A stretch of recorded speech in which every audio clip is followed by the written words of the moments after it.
কবিগুরু তাঁর ছিন্নপত্রাবলীর 251 নম্বর চিঠিটি শিলাইদহ থেকে 14ই ডিসেম্বর 1895 খ্রিস্টাব্দে লিখেছিলেন।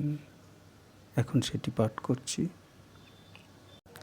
আজকাল আমি আমার লেখা এবং আলস্যের মাঝে মাঝে কবি কিটসের একটি ক্ষুদ্র জীবনচরিত অল্প অল্প করে পাঠ করি। পাছে একদমে একেবারে শেষ হয়ে যায়, সেই জন্যে রেখে রেখে রয়ে রয়ে পড়ি। পড়তে বেশ লাগে। আমি যত ইংরাজ কবি জানি, সবচেয়ে কিটসের সঙ্গে আমার আত্মীয়তা আমি বেশি করে অনুভব করি। তার চেয়ে অনেক বড় কবি থাকতে পারে, অমন মনের মতো কবি আর নেই। দুর্ভাগ্যক্রমে বেচারা অল্প দিন বেঁচে ছিল এবং অল্পই লিখতে সময় পেয়েছিল। কিটসের ভাষার মধ্যে যথার্থ আনন্দ সম্ভোগের একটি আন্তরিকতা আছে। ওর আর্টের সঙ্গে আর হৃদয়ের সঙ্গে বেশ সমতানে মিশেছে। যেটি তৈরি করে তুলেছে সেটির সঙ্গে বরাবর তার হৃদয়ের একটি নারীর যোগ আছে।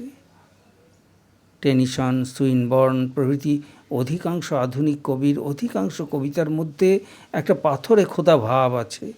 তারা কবিত্ব করে লেখে এবং সে লেখার প্রচুর সৌন্দর্য আছে, কিন্তু কবির অন্তর্যামী সে লেখার মধ্যে নিজের স্বাক্ষর করা সত্যপাঠ লিখে দেয় না।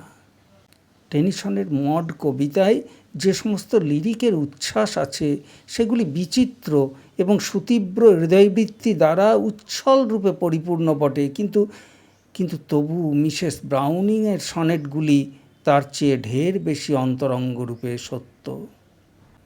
টেনিসনের অচেতন কবি যে সমস্ত ছত্র লেখে, টেনিসনের সচেতন আর্টিস্ট তার উপর নিজের রঙিন তুলি বুলিয়ে সেটাকে ক্রমাগতই আচ্ছন্ন করে ফেলতে থাকে।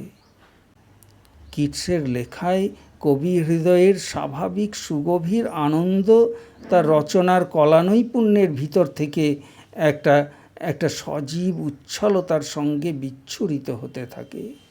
সেইটে আমাকে ভারী আকর্ষণ করে। কিটসের লেখা সর্বাঙ্গ সম্পূর্ণ নয় এবং তার প্রায় কোনো কবিতারই প্রথম ছত্র থেকে শেষ ছত্র পর্যন্ত চরমতা প্রাপ্ত হয়নি, কিন্তু একটি অকৃত্রিম সুন্দর সজীবতার গুণে আমাদের সজীব হৃদয়কে এমন ঘনিষ্ঠ সঙ্গদান করতে পারে। কলকাতায় ফিরে গিয়ে কিটসের জীবন চরিত্রটি তোকে পড়তে দেব। ওর অসম্পূর্ণ ক্ষুদ্র জীবনটি বড় সকরুণ। কলকাতা, 15ই ডিসেম্বর 1895।